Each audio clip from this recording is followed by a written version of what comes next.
You're watching CW Montana. This is the MTN 9 o'clock news. And good evening. Thanks for joining us on this Wednesday. I'm Andrea Lutz. Ahead tonight, a major milestone for Montana Highway Patrol Trooper Wade Palmer as he returns home months after being shot in the line of duty. He is welcomed home with a procession down the streets of Missoula and all the way to his hometown of Stevensville. And tonight, emotional words from Wade Palmer's wife, Lindsay, as she thanked doctors for keeping her husband alive.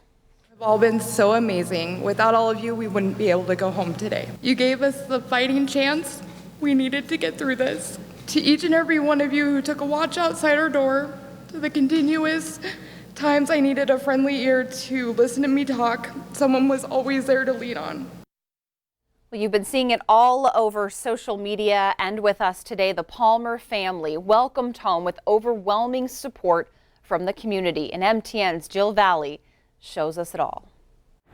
Today is an exciting day. It's a significant day. It's a triumphant day as many feel this is victory over evil. After Trooper Wade Palmer was so gravely injured 2 months ago, he is back now and ready to recover from his grave injuries that happened in an ambush that killed one other person and injured 2 others besides this trooper. His arrival is being welcomed today by people who know him directly through his public service, but also residents who are only acquainted with him through the shooting and his heroic comeback. While pockets of people gathered on various street corners along the procession's route, by far the largest crowd of supporters in front of St. Patrick Hospital, where Palmer was rushed in grave condition after that shooting in March. Dozens of healthcare providers, including many trauma nurses and doctors who helped treat Palmer that terrible night, were anxious to show this hero the warmest of welcomes. To show our support and our thank you for his service and all that kind of stuff, you know. If you could, what would you say to him if you had a chance to say hi? Hi, thank you, and good luck in your recovery. One of their family members works for St. Pat, so not only is he, this trooper, a member of our community, but his a direct family member is also an employee at St. Pat. So we've all been keeping, in contact and knowing what his progress is, and so we're super excited to have him coming home today.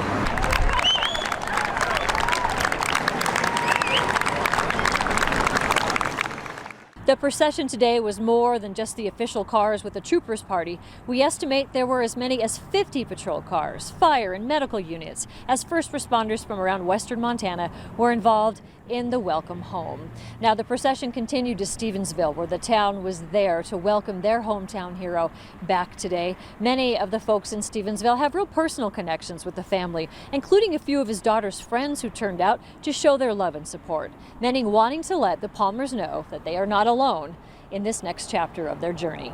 Always remember this time and don't worry, it's going to be okay. I hope your dad gets better. Welcome home.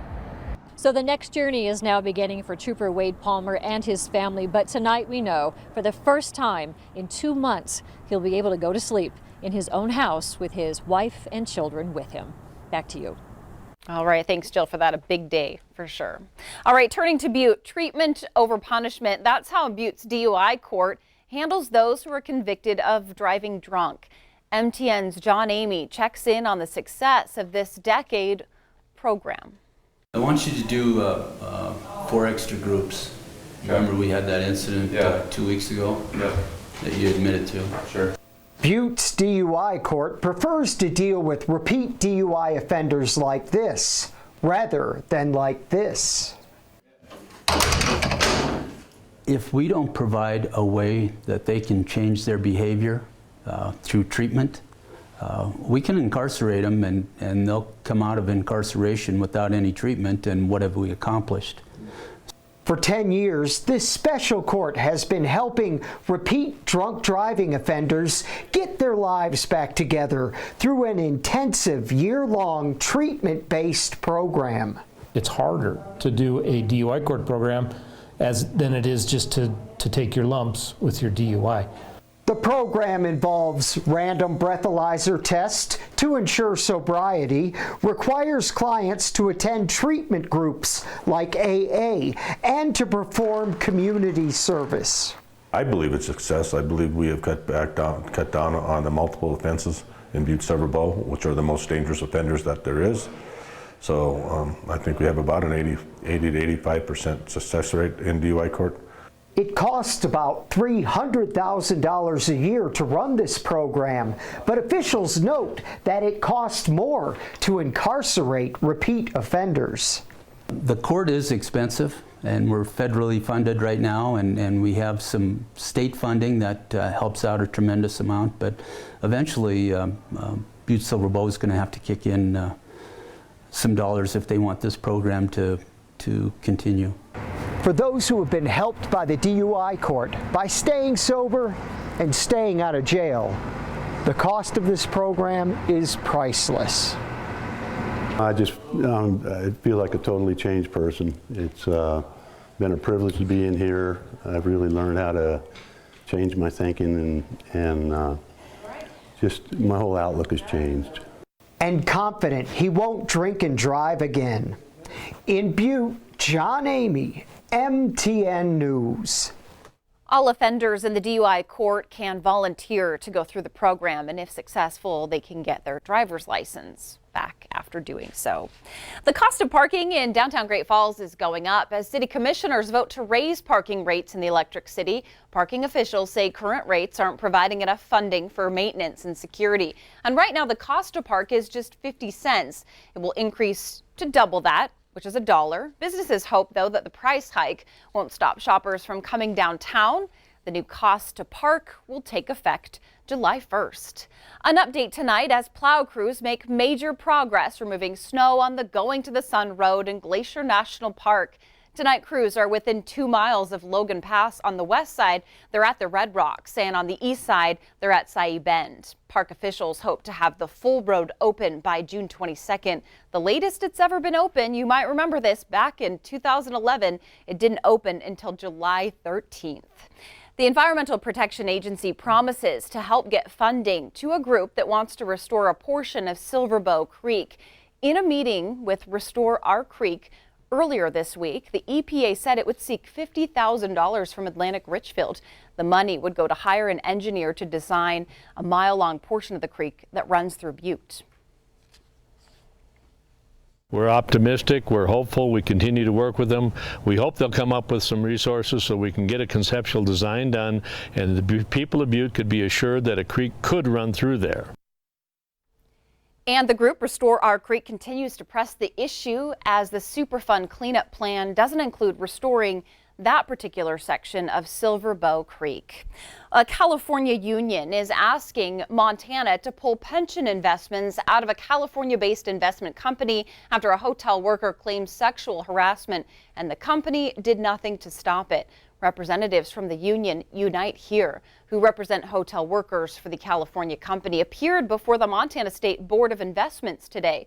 This after a hotel banquet worker in California reported harassment by a co-worker, but the accused was never held accountable. Well, the union says Montana shouldn't invest pension money in the California-based company until it improves harassment policies. We believe that companies like CBRE will not meaningfully move to mitigate sexual harassment unless they are held accountable by their investors, their shareholders, and their employees. The way CBRE has handled the claims of sexual assault and harassment, the labor disputes, and its forced arbitration policies pose a risk to all of their employees, particularly hotel workers and immigrant women.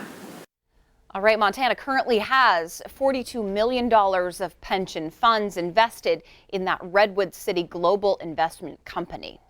Crews continue to tear down gym walls at Montana State University after 2 roofs collapsed this winter under heavy snow. But now there's another fear with another building that houses the swimming pool. MTN's Cody Boyer tells us what the threat is. Since the first time I stood here back in February, the East Gym buildings have changed a lot. Mainly, 2 of them aren't there anymore. But this week, President Cruzado shed some light on the plans moving forward. Everything we're doing is trying to minimize the delay and maximize the safety. Months after the North and South Gym collapsed under heavy snow, the Upper Gym is almost gone, piece by piece, wall by wall. This has been an event basically unprecedented in the history of the university. For MSU officials, recovery has been one step at a time. Right now, crews are using cranes to remove sections of wall paneling and sections of roof one piece at a time, very carefully. MSU officials like Michael Becker say there's still at least 4 to 6 weeks of demolition work just to be done here. But a quick glance inside through the window shows there's still a lot of work to be done, including the pool's roof. That's one of the ones that we found that needed attention. Becker says for that reason, the pool may be closed even longer than expected. Once that bracing gets in this summer, then we can be sure that everything's going to be okay. Unfortunately, it means we won't have a pool for a little while. As for other activities, while rooms like this one in Asbjornsen Hall have opened for workout space, crews are working on outdoor options, and they aren't far. These are going to be 2 bubble structures, basically they're air-inflated structures that will contain multi-purpose courts. President Cruzado says the plan to reopen the fitness center will include student minds. In part, she says this summer and fall you can expect to see public design sessions held on campus where you can provide input and ideas for the rebuilding process. So as the roof continues to be taken down, Becker says patience will not be unnoticed. To exhibit the amount of patience they have while we work through this, we're just immensely grateful for that. Now the fitness center is expected to be open by mid-August, and those temporary bubbles will be open in early October. In Bozeman, Cody Boyer, MTN News.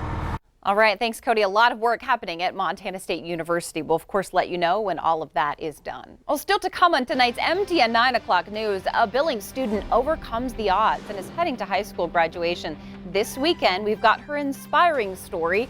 It's coming up. And right after the break, Bob McGuire delivers your statewide weather forecast. A little break in the rain? Well, Bob is going to tell you if it's true. We'll be right back.